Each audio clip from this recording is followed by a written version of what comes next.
everyone, welcome back to my channel. I have been saving up a box full of all of my empty products and I cannot believe that I've brought them all the way to my aunt's house just so that I can film an empties video. I've actually been meaning to film one for quite some time now and I actually can't believe how many products I've managed to save up. And not only that, I've forgotten what most of these products are and even what I thought about them. So I thought I'd go through this box with you and talk you through all of these products because I'm pretty sure I loved all of them, hence why I've finished them. I also don't know if people actually enjoy watching these empties videos, so if it's not your thing or if you love them, then please let me know so that I either save up my products or I don't for next time.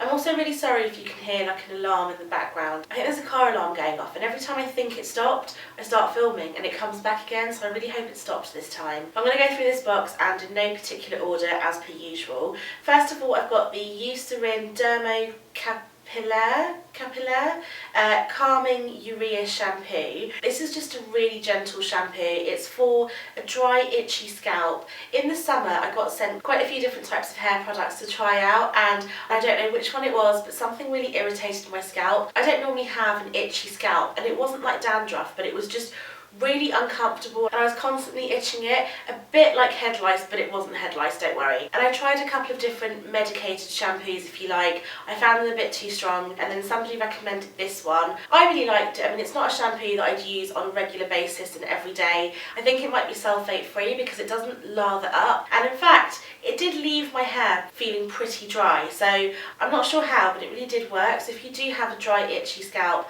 I highly recommend giving this one a go. It is a little bit more on the pricey side. I think it's about £11, but they are normally on 3 for 2 at Boots, and I think I'm on my second or third one now. I've just started using it every now and again because I do have a bit of a sensitive scalp, so I almost use it as prevention rather than cure. So I almost use it as like a pre-shampoo shampoo and then go in with my regular stuff. Speaking of regular stuff, I've got this very grubby AGX Brazilian Keratin Smooth shampoo. I do also use a matching conditioner to this, but I've still got that one because I use more shampoo than conditioner, and so that hasn't run out yet, but I really love this shampoo. It says it has a blend of coconut oil, keratin proteins, avocado oil and coconut butter, and I use this on the days that I straighten my hair. For me to get my hair completely straight, I think it's a combination of multiple products. So it's not as simple as just washing my hair, blow drying it straight and then straightening it. For me, it starts from the shampoo and it's almost like every little bit helps. So this really helps to defrizz my hair,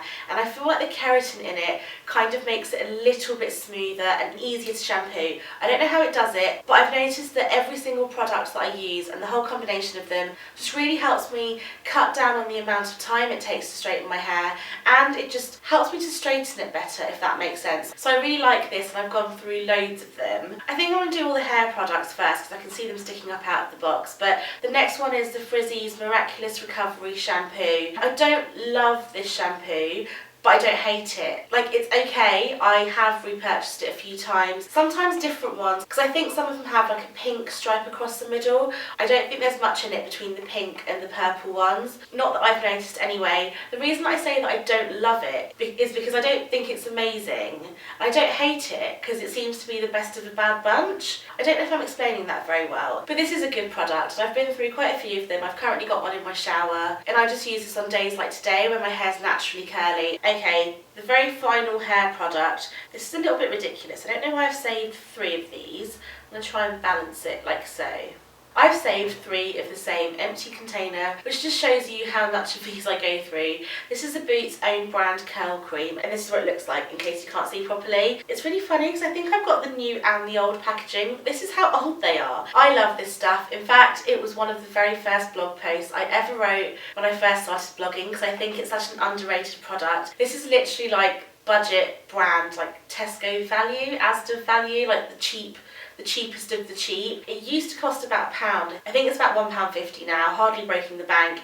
I just love this product. It won't be for everyone. It's quite heavy, it weighs down my hair, but with my hair, I kind of need something that will weigh it down, otherwise I don't like it when it's all silky. I don't know, maybe it's a curly haired thing, or maybe it's just a me thing. I'm not entirely sure, but I really like it, and if you do have curly hair, I recommend picking it up and trying it. You can't really go wrong for £1.50. I also love that it comes in a huge pot because I've got so much hair that I go through hair products really quickly, and I think I go through a whole pot in about 2 or 3 weeks, and that's if I don't straighten my hair. I've literally used this since I was about 16 years old, 17 years old, so a very, very long time. I love this stuff. Okay, moving away from hair because that's really boring, is another pretty boring product. This is the Lacura Spray-On Body Moisturizer. This is basically just like, I don't want to say dupe, but it's like a fake Vaseline spray body moisturizer. The actual moisturizer was okay. I don't think you can really go wrong with moisturizer. It wasn't deeply hydrating or anything spectacular. It was fine. It was alright in the summer, which is when I used it. But I wouldn't really use it in the winter. I prefer something a little bit richer. The only problem I had with this was the little spray nozzle. It doesn't really work like a normal spray would. I would show you, but I'm at my aunt's house, so she's going to kill me if I ruin something. I'll try and show you maybe here. Oh god, now it's just really old and it's just really thick. Okay, I'm not going to touch this. That looks really gross. But basically, it didn't spray out evenly. It used to splurt out everywhere. Like, I'd try and moisturise my legs and do it nicely. I'd get it on the bed, on the pillow, on the walls, and I'd be like, whoa, what's going on? So I wasn't a fan of the packaging. The product was alright, and when I actually compared it to the Vaseline price, there wasn't that much difference. I think I just picked it up one day because I was out somewhere and it was convenient, not because I went out looking for it, but it was alright, it did the job. The next two products that I finished, I know I finished way more than these, are the Garnier Micellar Waters. These seem to pop up in every single empties video that I do. I always used to use the pink ones, which I still do in the travel size. I've probably been through about 10 of these because I'm always living out of a suitcase. But I did pick up one oil infused one, which I finished. And I remember it was on a 3 for 2, but I didn't want to get a 3 in case I didn't like it. So I've used this one up first. And because it's been quite a while, I think that the oil infused one was a little bit better than the original. I don't think it was amazingly better. That's not a sentence. I don't think it was a whole lot better, but it was pretty good, and I definitely repurchased this. I just love Micellar Water as a pre-cleanse, so I go through so many bottles all the time. I've written a whole blog post on La Roche-Posay's Zinc. I love this as a toner. I never actually used to use toner before I bought this, and now I use it all the time. In fact, there's a little bit left in here. I'm not going to spritz it on my face, because obviously I've got makeup on. Let me try and... No, nothing left. See that? Yeah, so I really like this. It's very good for combination oily and breakout prone skin. I also finished a Rimmel waterproof eye makeup remover. I love this stuff. It's really cheap. It's around about the £3 mark, really affordable, and it takes off my eye makeup really well. I use this all the time, and actually I'm looking at my second bottle now, and I think I've only got one more use left in it, so I'm not going to bother saving that for another empties video. Oh, now this is really sticky. I also finished 2 cleansers. This is the Jojoba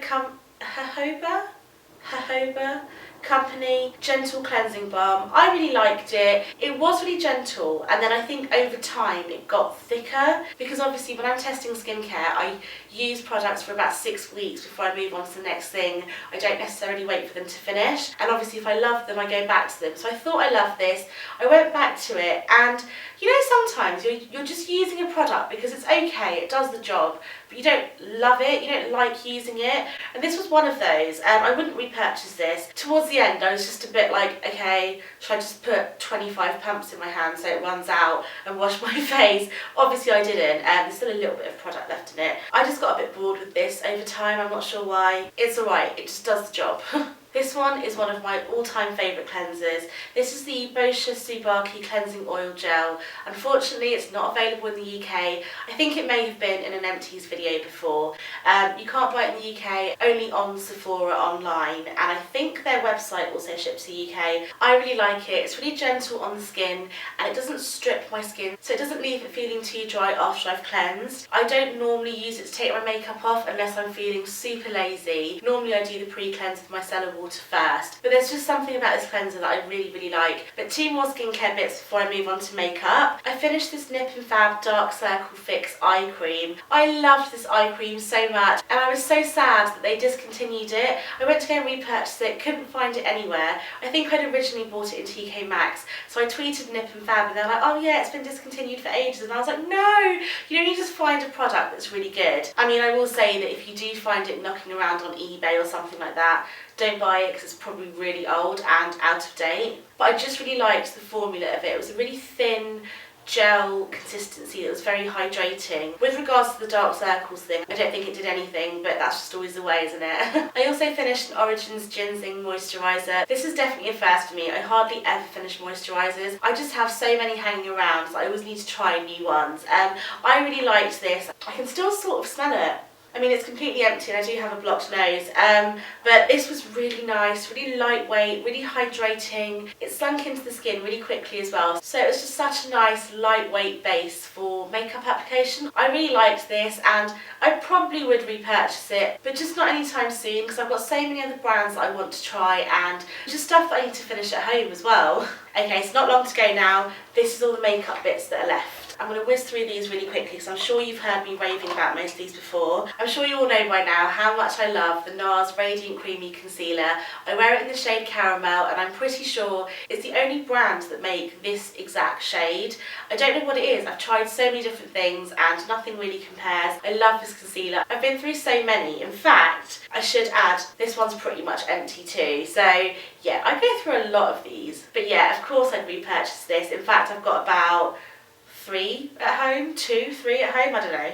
It will come as no surprise to you that I finished yet another Bobbi Brown corrector in the shade Deep Peach. I've now moved on to the shade Dark Peach because my dark circles lightened, although I do sometimes switch between the two depending on how much sleep I've had. I go through these all the time, so I'm not going to go on about it. In fact, I'll show you my current one.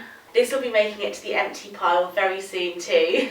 I've got 2 Maybelline Eraser Eye Concealers in the shade Nude. I use these to highlight my face. I always have done. This one I didn't quite finish because I felt like every time I used it I kept getting loads of breakouts on my cheek. So I stopped using it for a few weeks and the breakouts started to slowly disappear, and then one day I forgot and I put it on again and the breakout started. So I definitely think it's this, and it's really not the most hygienic way to apply it, but it's just so quick and easy, and obviously because it's almost finished I just thought I'd get rid of it. But yeah, I highly recommend these. In fact, I'm such a creature of habit. I just keep buying the same stuff over and over again. I also finished an Urban Decay Naked Concealer in the shade Medium Dark Warm. I wish this was foundation because this is a perfect match to my skin tone. In fact, I might just take this to an Urban Decay counter to see if they do this shade in their foundations. I don't actually know. But yeah, I would love it if it was a foundation, but because my dark circles are really dark and I have to use a corrector, if I use a concealer that matches my skin tone exactly, it doesn't work for me because my skin's yellow toned and so the concealer's yellow toned as well. And when you put yellow on top of like dark circles, even if they have corrector on them, on mine anyway, it just looks really ashy. So yeah, I do love the formula of this. I just wish they'd bring out more shades because if they had the same shade in this as the NARS, that would be so good because I think this is about a £5 cheaper. So disappointing. It isn't really an empties video without a Kiko Universal Fit Hydrating Foundation in the shade Warm Beige 90. I rave about this foundation to anyone that I speak to. I'm absolutely obsessed with it. It's just my favourite everyday foundation, and sometimes I wear it to film, sometimes I wear it on nights out. It's buildable, it's lightweight, and in fact there's a review of this on my blog, which is actually my most popular blog post of all time. I check my stats every month and consistently that's always in my top 3 every single month. But yeah, I love this. I always have 2 of these on the go wherever. I have one at home and one in my travel makeup bag just because it's the only foundation that I own and love that I can afford to have 2 of at the same time. It's only £7 by the way. Okay, this isn't an empty, it's actually brand new. I've only used it once, if that. I don't know what's in the box, but I thought I'd tell you about it anyway. It's the Maybelline Master Ink Eyeliner in white. This is awful, do not buy this. I love the black one that they do, but this white one, first of all I tried to use it at Halloween and as soon as I put it on, my eyes were stinging. I think I'm allergic to it, which is weird because I would have thought that the black one and the white one have the same formula. Maybe it's the colour, I'm not too sure. But this isn't white, it's like it's so weird. I'm not sure if you can make that out. It's really not pigmented at all. It doesn't look too bad actually on my hand. When I put it on my eyes, I think I had to do about 5 coats just to build it up to like a really sheer white. And obviously because it's white, it did pick up some of my eyeshadow and it's turned it a little bit pink, but not noticeably so. It's just disappointing really, because I was very excited to see a white eyeliner in the drugstore, but it's just not very good. Okay, last but not least, I have 3 mascaras. I have the Maybelline Lash Sensational, which is my all-time favourite mascara, and it still is, I think. I really like this mascara. I used to use this mascara all the time, and I stopped for a little while because I had loads of other ones to use up, and I think I only repurchased it last week or maybe the week before, and I definitely missed it. I really, really like this mascara. It has a plastic wand, it's curved, and it's got short bristles on the inside, long on the outside, so it really helps to separate the lashes, coat them evenly, and I find that the formula is great because it also really holds a curl in my lashes. That is one of the most important things to me. And actually, yeah, Benefit Roller Lash is why I strayed from this one, because everyone used to say the Maybelline one is a dupe for the Benefit Roller Lash, and you know what, it kind of is.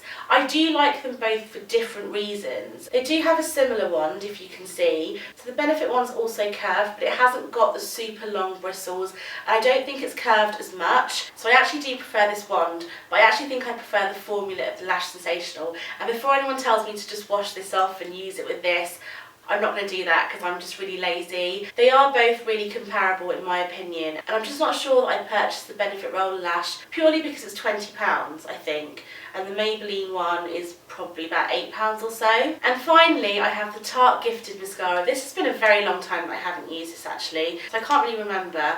Yes, I do remember. I never finished it, which is such a shame. When I first bought this, I didn't like it. I wasn't used to these really thick, fat, bristle brushes, and I wasn't quite sure how to use it, and because my lashes are so short and stumpy, I don't think I was tilting my head properly. It was just me, because I gave it a go a few months later and decided that I actually really liked it, and then I think I lost it or something happened to it, and by the time I found it again I realised that it had been well over a year since I'd first opened it, and so I thought I'm not going to put that anywhere near my eyes, so it isn't finished. It's such a shame because it was a nice mascara. I just figured that out a little bit too late. And that concludes my massive box of empties. But anyway, I really hope you enjoyed watching this video. If you found it helpful, then please do give it a thumbs up, and if you're new to my channel, then please do hit that subscribe button. It would mean so much to me. But thank you for watching, and I'll see you next time. Bye!